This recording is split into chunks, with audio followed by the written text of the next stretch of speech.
Hi guys, how's it going? I thought we'd have a look at a different game today on the similar sort of lines of Scrap Mechanic. This is Scrapnaut. This is a prologue of the game, so it's kind of like a little bit of a demo version if you like. It's currently free on Steam store, but what is it? So Scrapnaut Prologue reads like this. Scrapnaut Prologue is a top-down base building survival game with steampunk elements. Explore an open world with different biomes, take care of oxygen, manage your farms, generate electricity, build your home, and much, much more. So why don't we just jump in and have a look at this and see what we think.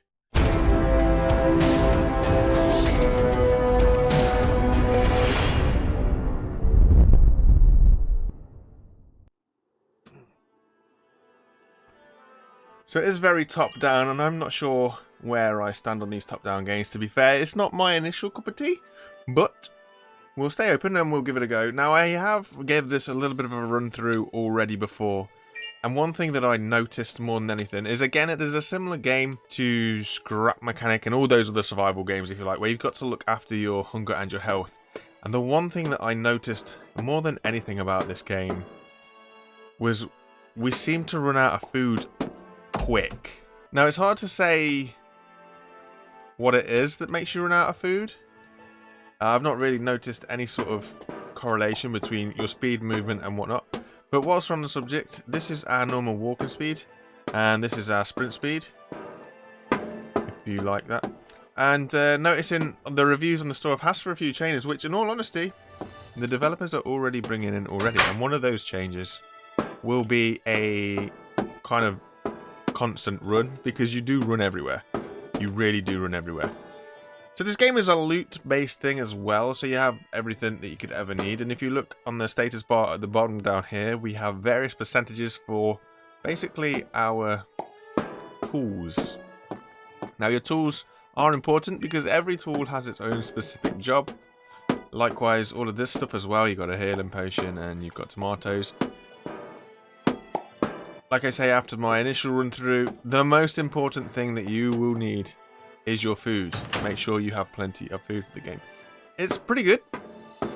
The actual full-on game's not released just yet, only the prologue, but it's a pretty decent game to play. I quite enjoy it. It's just getting the hang of it. So as you see here, look, if I have the axe selected, and we go over to this door, we're trying to damage door, you might notice it's spamming on the right hand side every time I click the button. It tells you need the pickaxe required. So we're lucky enough we've got the pickaxe, and then you just hold down the button and it does the job. If I release, if I click and release, nothing happens. You've got to click and hold, and away you go. You get through it all right. It's not too bad. Now, you are presented with a kind of little help thing that pops up down here. And this guides you through what you need to know. But also on top of that as well, we have the inventory. And here you can get to various different things. Recipe book, so we're going to be doing a lot of farming, a lot of cooking, electricity, smelting, and basically how to sort your oxygen out. Your character, this is, like I say, it's our inventory and our kind of our clothing, if you like. A journal, and this is where your tasks go. So if you lose anything, just drop into your journal. And your map, and this is the area. It's pretty big. I have never been able to search more than, I think it's here somewhere around in this little area. And the reason being for that is you just seem to run out of food so fast. At the minute, anyway. I've never got too far into it, but currently, yeah, food seems to be a big thing. So this is a bit further down the line when I've started to craft stuff. Similar, like I say, on the lines to other survival games where you have a farm and you can plant various things.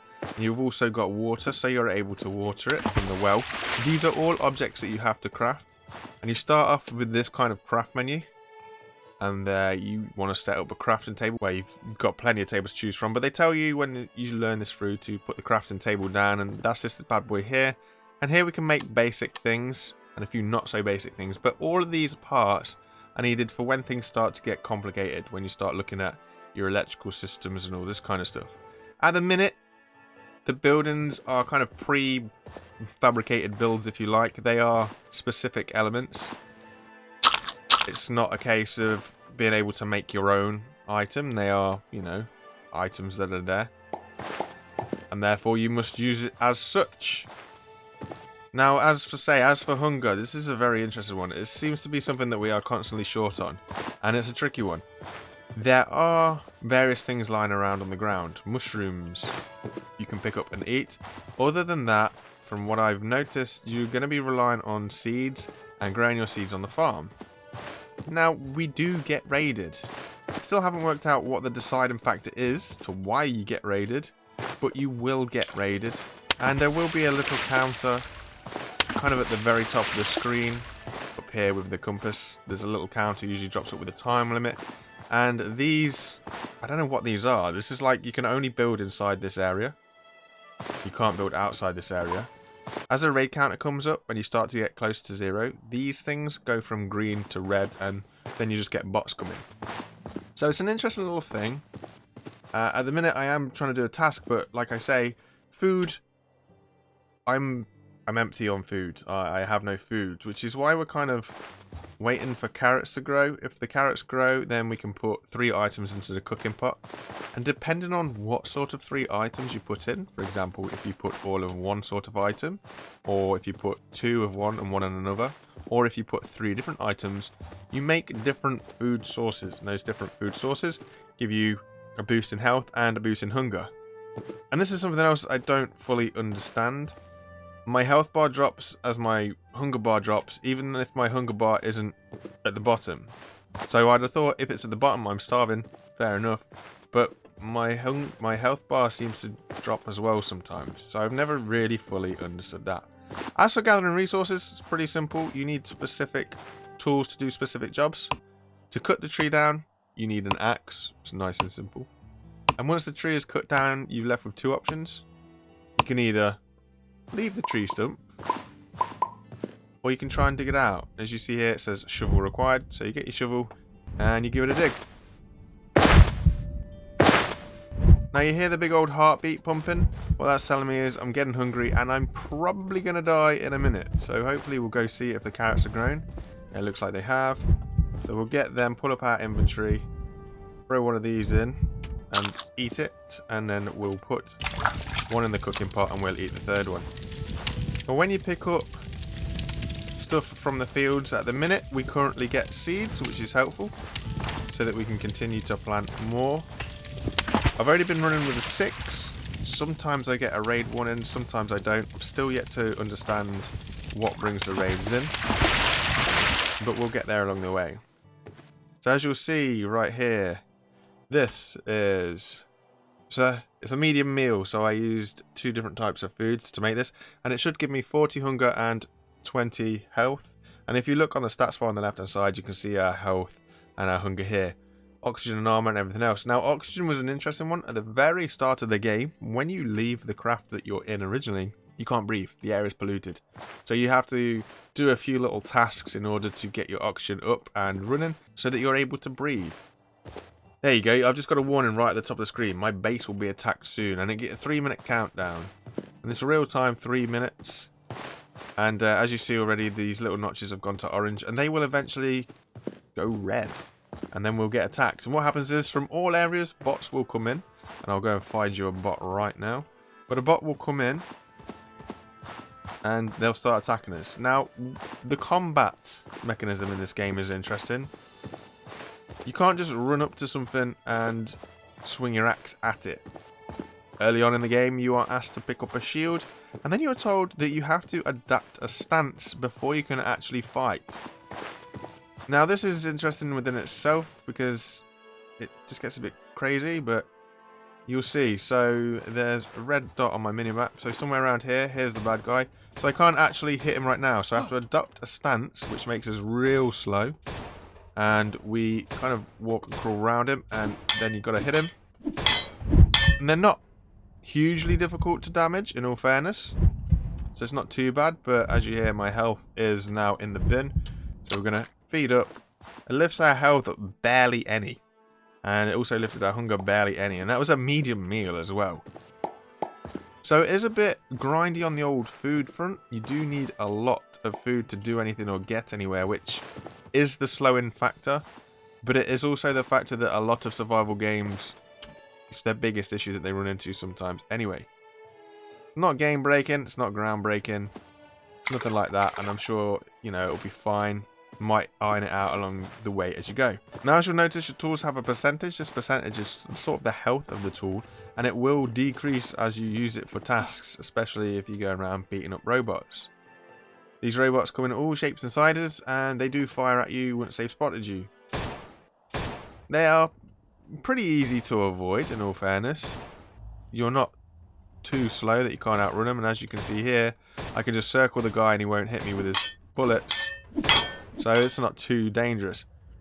But we went from 100% on the axe down to 86% on the axe just by beating up this robot. Now they have added in something, because when an item goes to 0% and breaks, you drop it. Now, sometimes what happens when you're in the fighting stance and you break your item and you drop, you leave the stance and it makes you really vulnerable. I noticed they have updated it literally today, and apparently that's not the case anymore.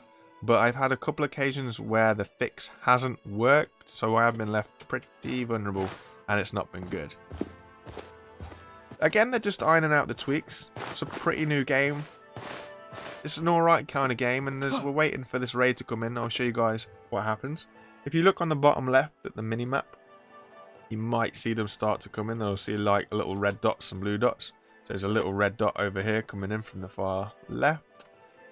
And there's one over here on the right. And these guys will just attack everything and anything in our base. And obviously it's up to us to try and stop them. And I've got next to no health, so I'm potentially going to die here. Now, death is a very interesting thing. Because what happens is you go to your last saved location. Which for me, if I click restart, was a while back. Nothing too far, thankfully. But I was at that wooden tent that we first started at. So we're over here. So this is a spawn point / save point. So if I go over to my wooden tent and click it, it moves the day on. And there's little areas that are like this. All in all, what are the thoughts? It's not a bad game, you know. Bear in mind, it's just a prologue, so we're not expecting miracles from it. So they'll be taking advice from people as people are playing the game. I actually quite enjoy it. I just wish that the food thing wasn't so much of an issue that it feels, because I feel like that does slow you down from exploring too far and too much. Maybe there is something further on in the game as I go through the missions that can do something about that. I don't know. But I think that is the only small factor in it. As well as one of the items that you can build is a plasma turret. Now, this plasma turret I thought would be awesome to defend my base. However, truth be told, they kind of only shoot in one direction. So I was a little bit disappointed when I found that out, because I was expecting it to kind of rotate or something. But that wasn't the case. So either I didn't have enough battery, which I don't think was the case because it was green like it is now. Or it is very fixed, so it has to point in a very particular direction. And that was the only letdown from that. But honestly, it's an interesting little game. It's a nice little game. It's nothing too crazy. There's a lot to give. They say that they're going to add a few more things in, which I'll be very interested to see. So, I'm going to keep my eyes on this. Let me know what you guys think. Would you like to see a little bit more about it? Is it something you're not interested in? Again, it's on that survivals, farming kind of line. So, I thought you guys might like to see it. Anyway, thank you very much for watching. Don't forget to subscribe if you want to, and I'll see you guys in a bit. Cheers, guys. Take it easy. Bye for now. Bye, guys.